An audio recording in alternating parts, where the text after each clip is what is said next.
We're still not on. Yeah. Funniest or most unusual, Stevie? You say we're live? It is live. It says live. Mine does not. Okay, I'll pretend we're live. I want you to notice how creepy that guy is. I can't hear the video because you keep talking.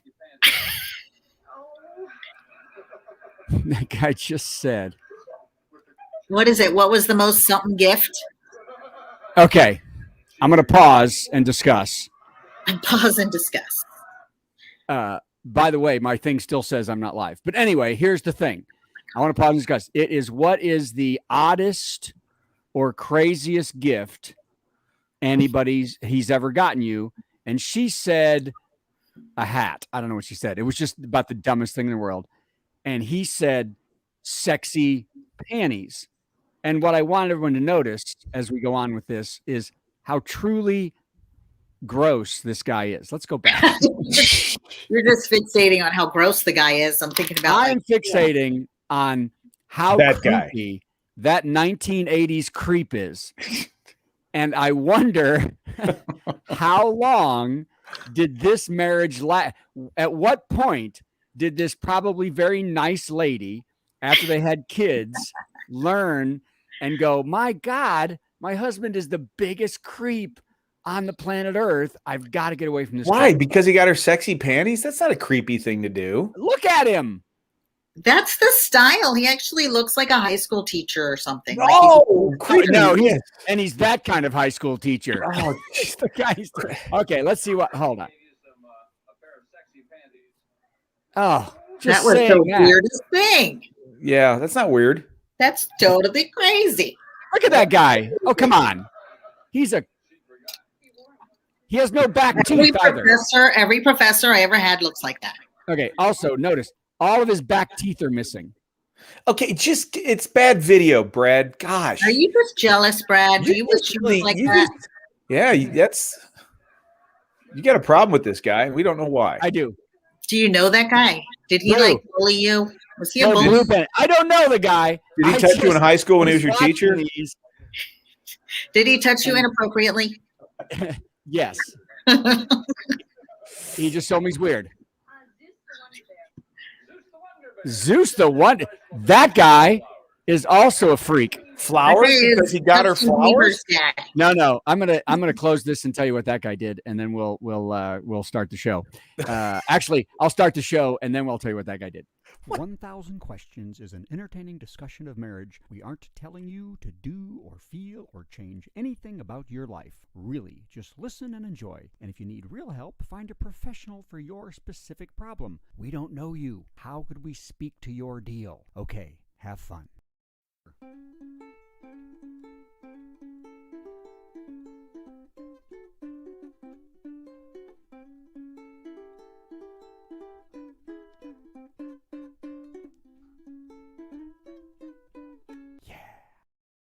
All right, so look at this comment right here. Elena says, "I'm thinking the Predator in a Lifetime movie." So yeah, I give you that. I'll give him that. Yeah. So the first guy just looked so creepy to me, and I wonder how long they lasted. But he had no back teeth. But the second guy, the question before was, "What do you put on first when you get dressed? Your shorts or underwear, or your shirt?" First of all, if you put your shirt on first, you're a creep. Definitely. Would be weird. Wow. But his wife said, I don't know, because depending on the pants, he won't wear underwear. That because he thinks his butt looks better without underwear. And I just think that's still creepy. I think he might have told her that's why he doesn't wear underwear, but I think it's a different reason. I think so too, because he went and said, yeah, sometimes I don't like to wear the underwear. You know what I mean? And but again, it was 1980, so the height of Saturday Night Fever. So I don't think a lot of guys are wearing underwear. Joe? I still don't wear underwear. I'm free balling right now, ladies and gentlemen. Why you gotta say that word? Why you guys say that word? What? You just asked. I'm just to answer your question. Wait a minute. You hate that term? I don't like that B word. I don't either. The word ball? I don't like that word. That's what they How are. do you play baseball? How do you play basketball? How do you play basketball? How do you play tennis ball? What did Cinderella go to? Come on. Yeah, I don't know. Wow. When it's referring to that body part. When it's referring to that body part. You're referring to the testicle. I'd rather you call it testicle. I would too. I don't like that word. When somebody's called a baller, all I think is they're gross. And they're a rapist. Baller is typically that vernacular comes from basketball, because somebody who could actually play ball was a baller. That doesn't come from the old euphemism, the dirty baller thing. That's baller. Really? That's where that came from. So if you're a baller, that means you can play. Yeah. What was Danny Kaye saying when he said "ball in the jack"? I don't know. What was he saying? That was, by the way, Danny Kaye wasn't the first person to say that, by the way. He was not. I've never heard that thing ever.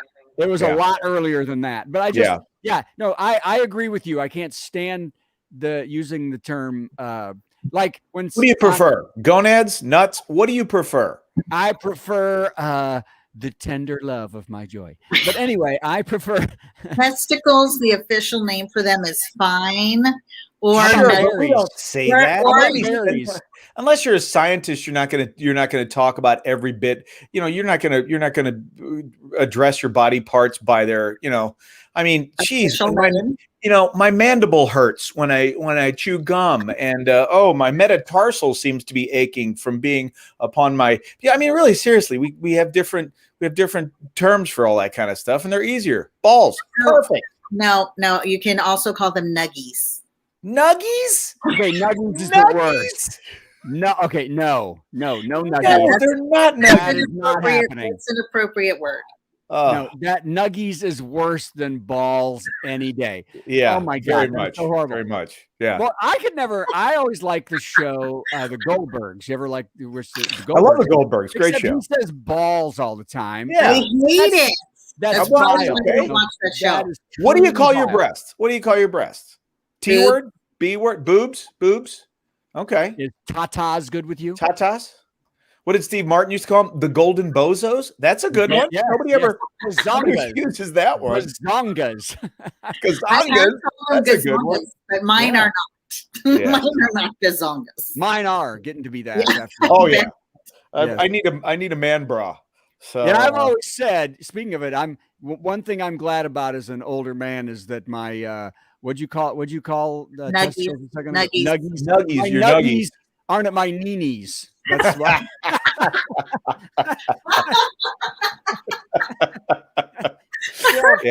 Still not that. So that's good. Oh man. Okay, I just thought that guy was a creep. Okay, well. Yeah, what a start. Great start today. Nuggies at my knees. Okay. Anyway, we have a question. Yeah, feel free to just. By the way, this is a good one too. It's one a lot of women are at right now because we've got a thing called sugar babies out right now. That's a big thing. There's women that are sugar babies for sugar daddies. It's a big thing. How do you marry a millionaire? And then it says, and don't show no body. I don't know what and don't show no body. I don't understand what that means. Were you not supposed to show anybody that question? Oh, and don't show anybody. Oh, I'm sorry. I wasn't. Well, you can't give me a question, then ask the. Don't show nobody. Oh, I get it. They didn't want me to show anybody.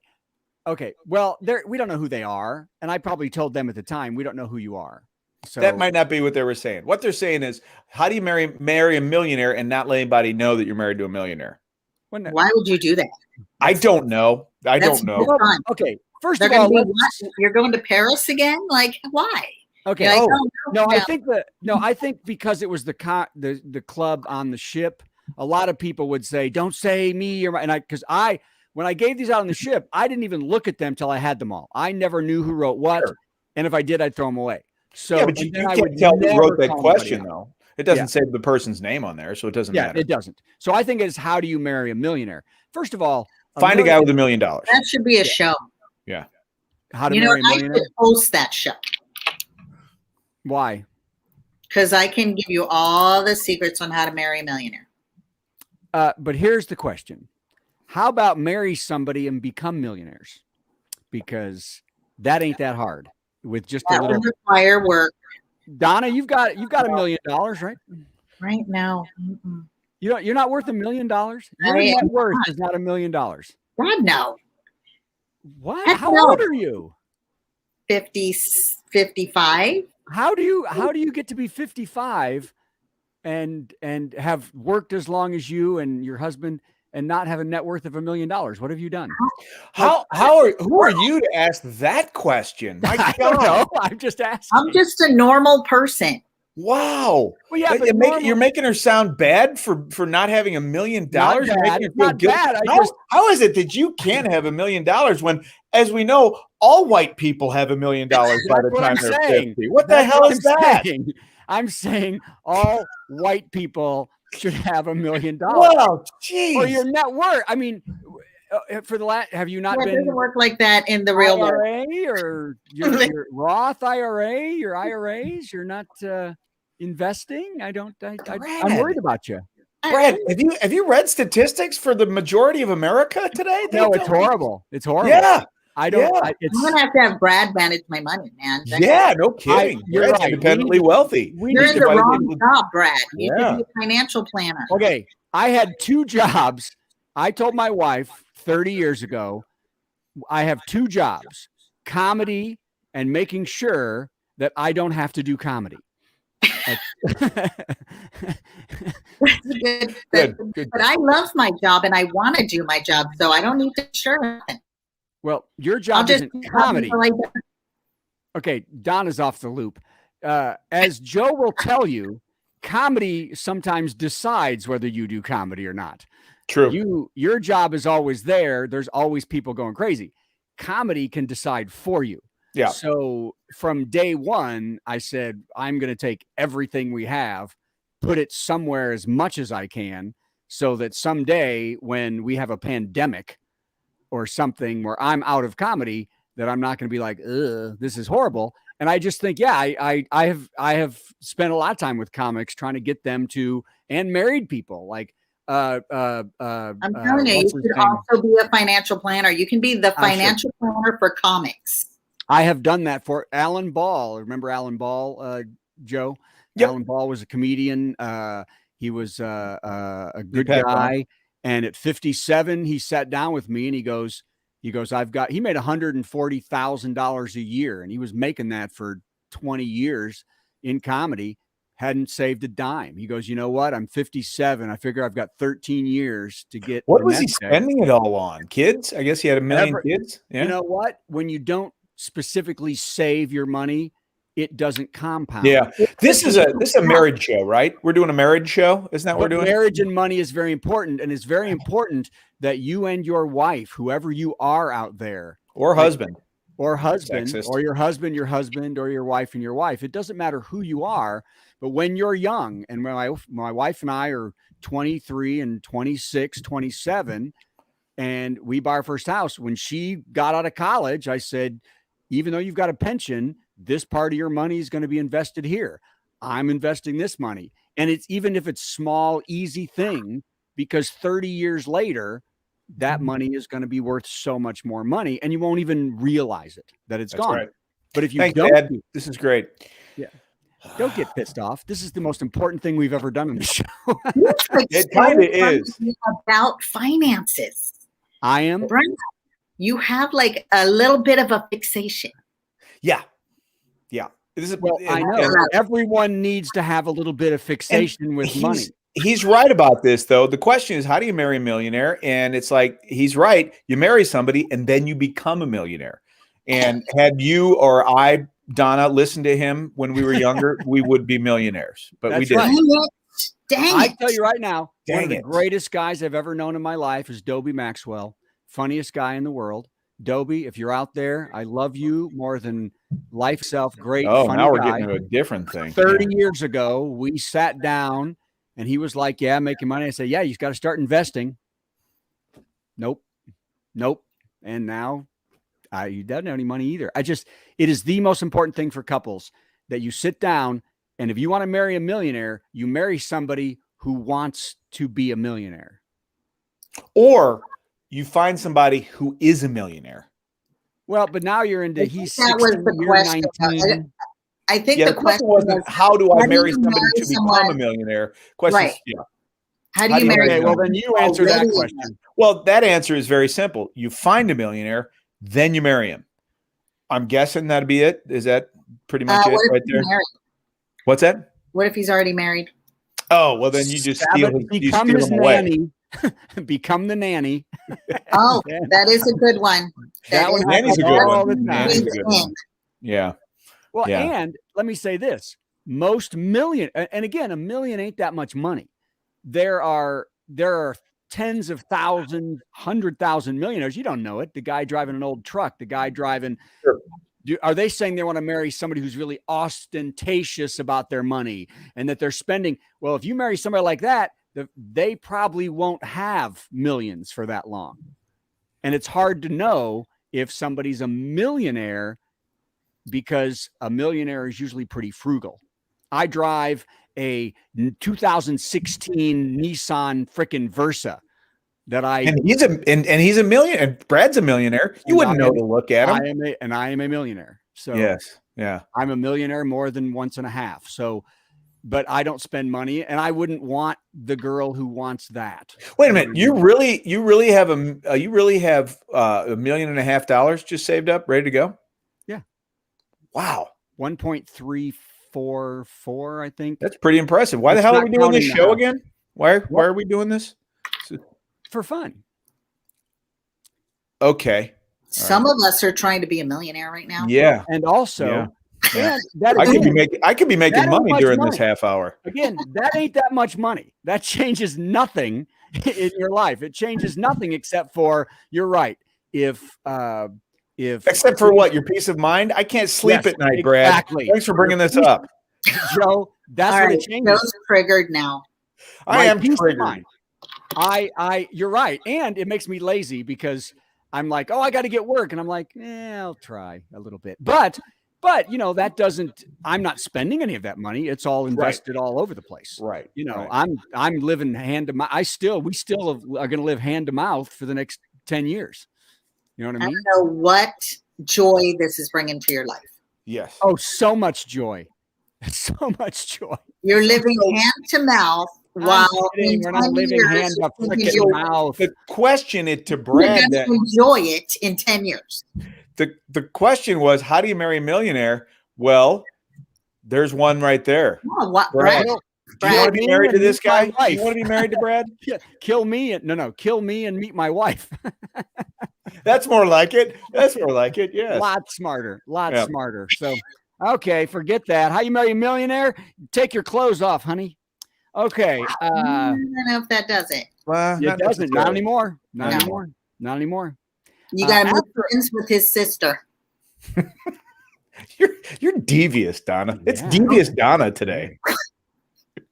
I told you I could make a show. Like I can tell you how to marry a millionaire, but it's Yep. manipulative. It would be Yep. very manipulative.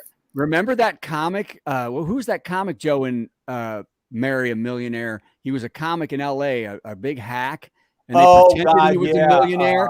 And he and was. the girl The show was How to Marry a Multimillionaire or something Yeah. like that. Yeah. and the girl was really hot. Yeah. And they got married, found out he Rick wasn't a millionaire. Rockwell was Rick his Rockwell. name. I Rick worked with Rick Rockwell. Rockwell. Yeah. Oh my God, I worked with him in LA at the Improv at Santa Monica, San Diego Yeah. Improv one time. And I was like, hey, wait, this guy is the guy I just worked with.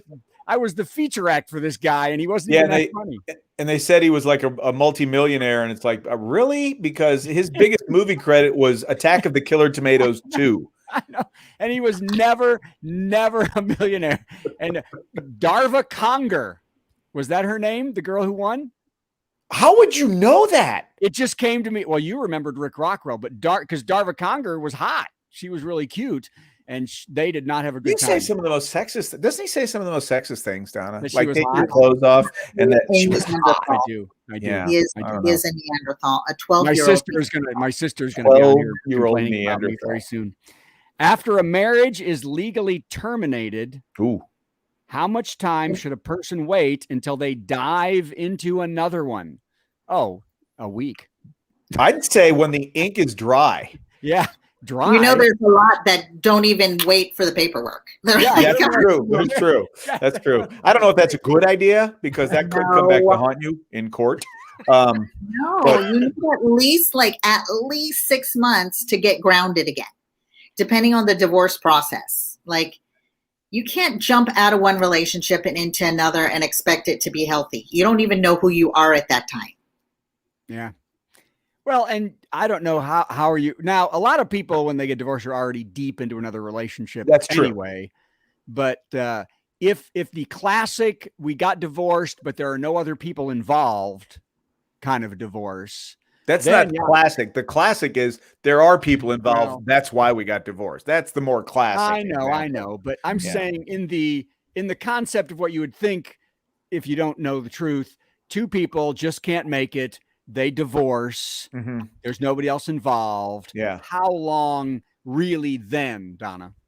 They should make it like seriously 6 months with a therapist, and then you're ready. Is that an arbitrary number? Is that like kind of an industry standard thing? It's actually, it takes the brain 6 months to adjust to change. Oh. Let me ask you this. The adjusting, maintaining, stabilized, about 6 months. Now, does having kids or no kids affect that? It does, because like, how can you get past the marriage if you still have contact and have to interact with a person? It does make it a lot harder for people, let's say, who were the hurt party, that if they have to keep seeing that, they're going to be re-triggered, and then they're going to have a hard time healing from it. Yeah. That makes sense. Yeah, you'd have to keep that. That'd be one of the things. If I got divorced, and I would think about the kids more than anything, even over my own well-being, depending on how young the kids are. But then we'd have to have time to process it and then talk it out before I'd bring her home. Sorry. That didn't sound good. You already sound like you have a plan. No, not at all. No, kids are gone. Before I bring Jeannie, I mean, you know what I mean. Okay. Joe's wife's on the line. And she'd like to say Bob also agrees. But because I would say it should be a while. Yeah, I think 6 months is at least minimum. Yeah, I think you're right on that one, Donna. It seems like that would be 6 months with a therapist. Like 6 months working on it. Yeah. Especially if the therapist is hot, right, Brad? Yeah. If you're sleeping with the therapist. Now we're talking. Better. Yeah. FYI, that is a good way to marry a millionaire. Oh boy, this is perfectly tied in. Sleep with the therapist? What do you mean? Therapists seem to not have any money. Oh, now we're therapist wants to marry the millionaire who's trying to get through the divorce. Right. Yes. Especially if the divorced person and if the divorced person is a comic, now we're on the right path. Yeah, now you might as well just move right into the poorhouse. This is good. We don't have to tie all these together. We really don't. Don't have to. No, but I'm telling you, if you're a therapist for someone going through a divorce who is a millionaire, you can easily work it. They'll want to marry. Sure. You can manipulate them really easy. Devious Donna. All right. Donna is teaching us something about her tricks. I use my powers for good. I know I can use my powers for bad if I wanted to. Oh, wow. That is says good point there, Cruella. What you've got to do, Donna, is skip the marriage part. Just get the money. Yeah. So you don't want to marry these rubes. In order to get the money, you'd have to be in the will. Oh. No, you want to get it before. You want them to give it to you anyway. Right. Like while they're still alive. Yeah, some sort of scam, or not all of it. You do it to 10 millionaires and you get 250,000 a piece. Now you've got two. Here's Brad and his financial strategies again. Sounds like a retainer. That's right. That would be a really good. Exactly what it is. That is a good idea. $250,000 retainer, and then they get it back when you know what, and then they get it back when it's all over. That's right. I think that's fantastic. Perfect. Okay. Now something completely different.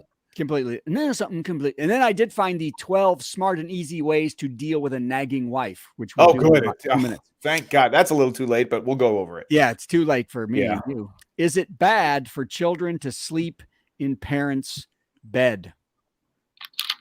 Well, if they're like 25, yeah. Let's go with the non-therapist ones. What do you think? You want us to go first? Yeah. Go ahead, Joe, and then I will tell you the true answer. I will tell you the true answer. Yeah, I think Donna will let us know what the real answer is. I think everybody has to make the call on when that's not okay. You know what I mean? Some people, like I said, if they're 25 years old, probably not a good idea to be sleeping in your bed. But when they're little babies, it's supposed to be that they say that can be dangerous. When they're kids, that our particular household, they really never did sleep in our bed with us. They had their own beds, they had their own rooms, about as quickly as we could. But when they had the crib was in the bed with us, and then we transitioned from the crib to their own bed. Maybe we did it wrong. I don't know, but that's how we did it. Okay, so here's the thing. First of all, they should not sleep with the parents if they don't want to. How about that? That's a good one. That's a good start. Kid doesn't want to sleep with you. Don't make him sleep with you. Yeah, that's probably, yeah. We had the plan. And Joe, as a comedian who was gone a lot, and we only had one child, my wife and daughter just kind of liked sleeping together when she was little. Sure. Anyway, it was just easier and fun and cozy. And she would sleep with us a good bit when I was home, but the bed wasn't big enough after a while, so she had to wander off. But we really, if she wanted to sleep with us, great. If she didn't, great. And by the time they're 11, they're like, they never want to sleep with you again. The last thing they want to do is they're like done. I think speaking of horrendous people, there was a Cosby episode, although Cosby, that's interesting. Cosby, they turned that over today, so he'll be out touring in a month. But anyway, they had one about where the youngest one, Rudy, used to come in and sleep in their bed. And then at 12, she just said, yeah, I'm done. And that's what our daughter did. She just said, I'm done. One thing that she didn't do because of all this, she was never afraid of the dark. She's never been afraid of the dark. She was fine sleeping in her own room. And she and my wife, we all got a lot of reading time together and stuff like that. So it didn't harm anything. And I don't know what is a big deal. So there you go. Donna. So I would say Brad's pretty close. Mm-hmm. As humans, we are more comfortable in a pack. So we tend to sleep better when we're around people. And so like there is an urge to sleep. So like if your kids have siblings, it'll be easier for them to sleep in a room with their siblings versus a only child who sleeps in a room by themselves. Like that'll feel harder to do. Okay. Oh. So part one would be like, it depends if they're only children or if they have siblings, if you want to transition them to their bed. Okay. Part two, it is up to the child. Some are too nervous early on, are fine with it. They don't care. Like it's up to the child, but it should never, ever, ever be because the parent wants it. Never, ever, ever should it be because I want them to sleep with me. Right. Never. Right. Well, I thought you meant for the parent to want them to not sleep with them. I don't, there's something that you have to, you have to give in. If a kid ever comes and says, hey, can I get in bed with you? And it's like, you go, no, that's kind of a dick move. If you're pardon my, plus if they're nervous, sad, like that's a rejection. You don't want to reject your child. You definitely don't ever want to do that. But you also want them to actually have their own space, and their own control over. You want to encourage independence. Right. So what I tell parents is at least let them start in their bed. If they come into your bed, okay. But if they do come into your room, I actually have parents put a mattress on the floor so they can sleep with their parents, but not actually in their bed. That's a good one. We used to make giant pillow forts. Now that's when the whole family sleeps together in that one. Oh, that has to be lovely. Yeah, giant pillow fort. We have pictures of that. Took over the whole room. It was great. On a sad note, my parents never, ever once, ever let me even in the room with them. They locked their door at night, and if I was scared, I had to sleep outside in the hall on the floor. I mean, I just remembered this. That's sad. That's So not that is sad. Hence our financial anxiety. That's right. Hence, yes. Hence, Yeah. That's financial what he was anxiety. thinking about. If only I had enough money, it'd be like That I could buy some parents that would Yes. not make me That I sick. could pay for a locksmith to get into that room. Well, my dad is not a kid guy. He's a great guy in the world. He's not a little kid. Some people guy. just aren't like that. not Yeah. kid friendly. There was no way in God's green earth that anybody's coming in that room ever. Doors, they had a big lock on the door. Kids couldn't even come in. We'd knock. I'm scared. Yeah, lay on the floor out there. Yeah. Thank you. Yes, that's so consequently, it's what I still do. Okay, 12 smart and easy ways to deal with a nagging wife. I think we all know that wives are naggy by nature. Oh, that's what. Yeah. Well, I have some to of them tell aren't you, even. my husband's the nag in this. Some wives aren't even naggy until they get married, and then watch out. Right? Am I right? Some aren't nagging until they hear this in this show. Yeah. Good point. How do you know if you have a nagging wife? Signs. I can't wait for this. Signs of a nagging wife. Here we go. Your wife usually keeps repeating whatever she has to tell you. What? Always repeating it. Although I have in the past said, honey, I heard you the first 3 times. Really, you don't have to, again, tell me exactly what you want me to do. And she goes, but you may not do it. I said, I know, but I will choose not to do it. I know you want me to do it. Wow. I will either do it or I won't, but I know. Your wife sounds like a real nagger there. I know. It's terrible. Yeah. You are. Oh my gosh. Your wife always makes you feel like you're not doing enough. Oh, that hurts my soul. Oh. See, my wife doesn't make me feel that way. I know that. Yeah. Oh, I'm not doing anything. I don't need her to remind me. I know I'm not doing enough. Okay. Yeah.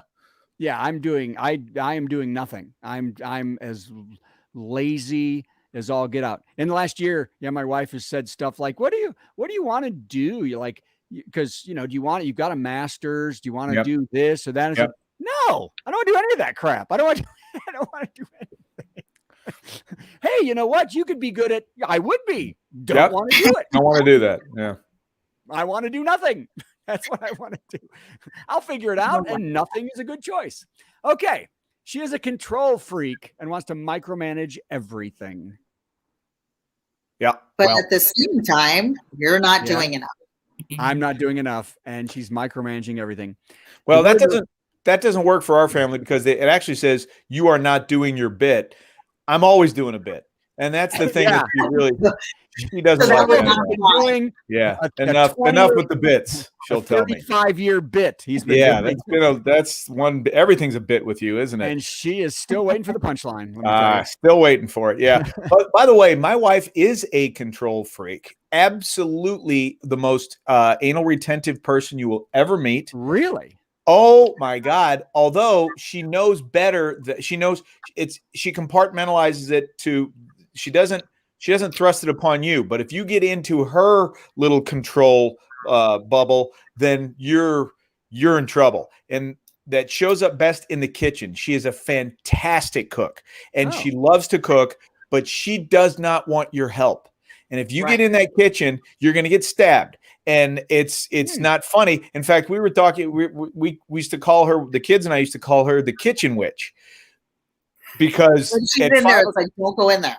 Yeah, at 5 o'clock, she was this wonderful, it was mom until about 5:30, 6 o'clock when she went into the kitchen. And then what happened to mom? I don't know. She's been replaced with this kitchen witch who's constantly yelling at us and telling us to get out of the kitchen. So it was pretty fun. Why do you go into the kitchen if she's busy in there? I wanted to help her. We want to help everybody. We always like to chip in. Oh, you need me to chop up something? Honey? No, get the hell out of my kitchen. She's absolutely, she's totally anal retentive, which is sad because she tells people that. She tells people that she's anal retentive all the time, except she shortens it, which really bugs me. She's like, "Oh, I'm so anal," and I'm like, "No, she's not." So anyway, she's a nagger. She's nagging. The word request does not figure in her dictionary. There are no requests; it's all demands. That's a good one. That'd be naggy. Yeah, it is naggy. How do you? If this is all true, how are you with this? I know this is way too far. This list is abusive. The next one's the worst. Yeah. He flies into a rage. And you are fearful about her. Okay, that's screaming for therapy right there. Okay, Yeah, I'm going to tell you this. I don't agree with the next one. Wife.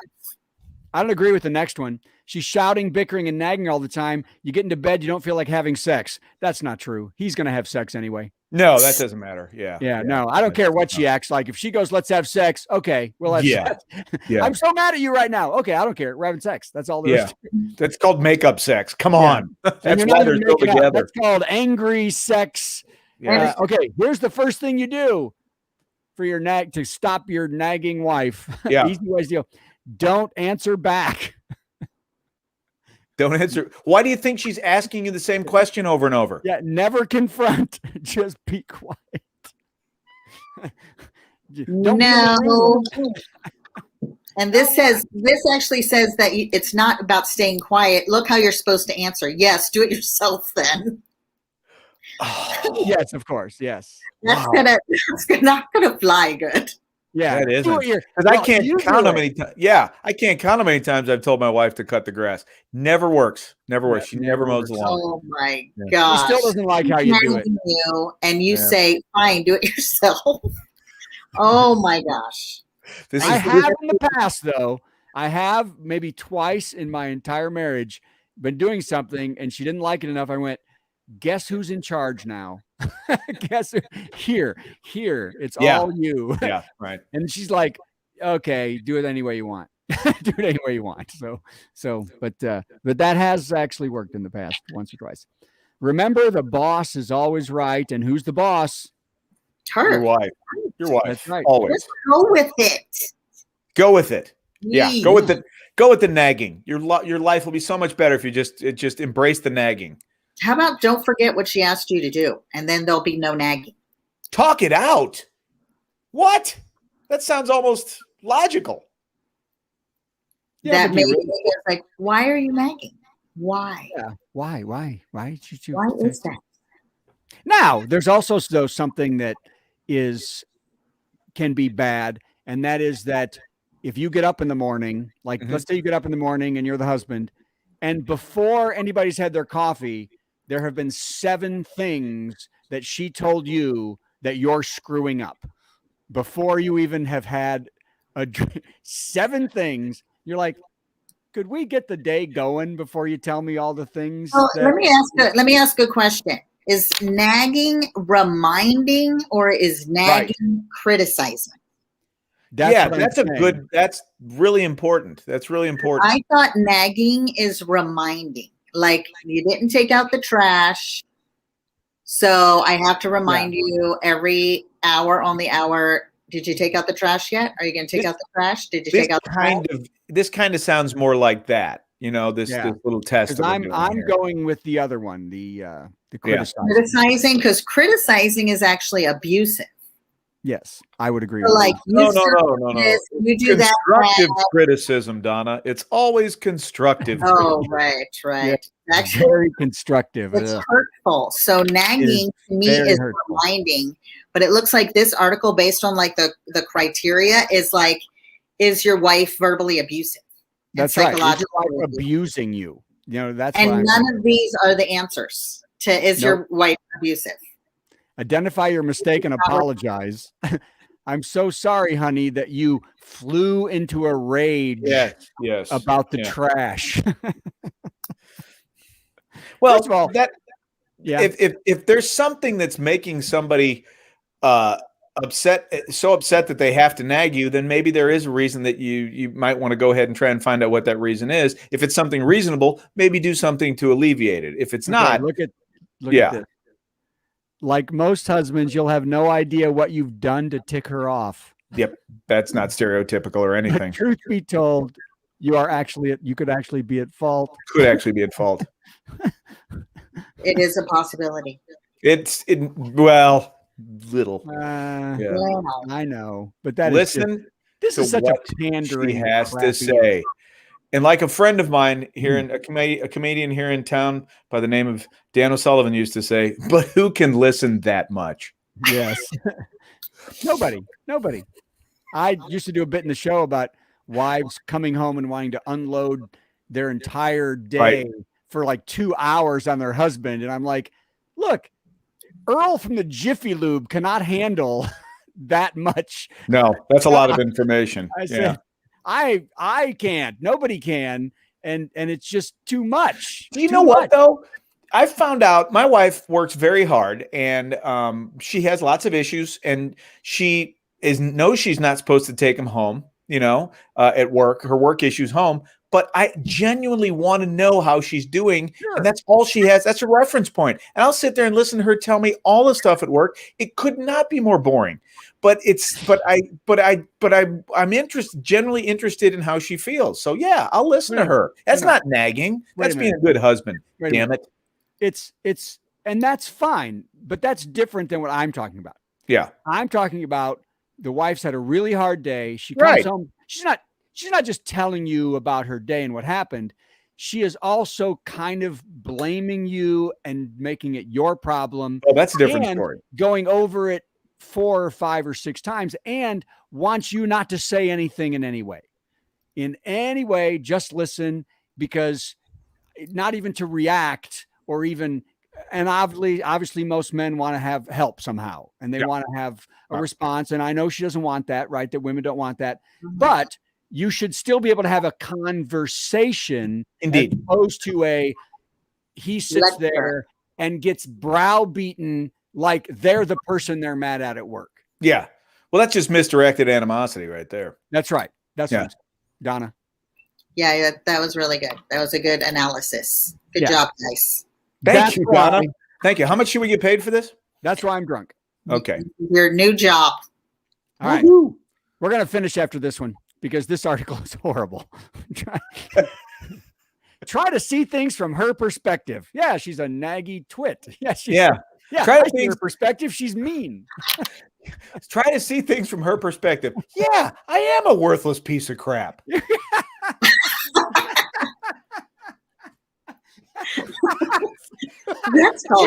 She is so right. I am the scum of the earth. What? You should put that in your act. Yeah, okay. That is so funny. Oh, my dad, I've added something to the act this week. I called my dad. My dad had a small stroke on Father's Day where he started mumbling and walking, but he's like, what is wrong? He goes, I don't know. So he goes and he finds out the back arteries are clogged and he's had a small stroke. And they said they're going to go in and clean him out, right? Yeah. And they told him too that he would probably always be wobbly and stuff like that. But once they cleaned it out, he said he was fine. He felt a lot better. And they told him to go to therapy. Right. And we asked him this Sunday, I said, Dad, so how's the memory therapy going? And he goes, I don't know. I keep forgetting to go. Okay. That's classic. Good stuff. Classic and true. All right. Well, wait. I have to mention something. Yeah. We haven't been mentioning this yet. This is what? What are we going to do the Halloween thing again? No, Halloween's over. No, it never came. What are you talking about? Halloween's in October. No, those shows are over. Oh, darn it. This weekend, everybody, July 2 and 3. If you are anywhere near Indianapolis, great Crackers picture. Comedy Club. Great picture. Brad Tassell. Isn't that the greatest picture ever? That's fantastic. If you are an American, you will be at this show. Just if you are not an American, if you don't come to this show, that's right. You do not love this country. If yes. You don't come to this show. CrackersComedyClub.com if you're anywhere near Indy. Joe, where are you going to be? I'll be home this weekend. I'm actually going to be enjoying the holiday with my family, and we have no plans. But so you're come heading on out over. on the ship. You're heading out on the ship soon. I'm heading out on the ship in 2 weeks. So in 2 weeks, I'm out. I cannot wait for you to head out on the ship and thank tell you me how that is. Thank you. I will keep in touch with you on that. We'll let you know. And Donna, what are you doing? I'll be studying to go to court right after the July holiday. Studying to go to court. Get a military off so you can marry him. Another way to marry a millionaire, hang out with right. The case of a nagging wife. I've seen this one. Yeah, and you're in Vegas. Lots of millionaires, man. Although lots of everywhere. people who are millionaires today broke not tomorrow. Yep. That's right. So, all right. Well, after we're done, I'm going to sign off and I'm going to tell Joe and Donna how to become millionaires. All right. Thanks, everybody. Bye. Hang on.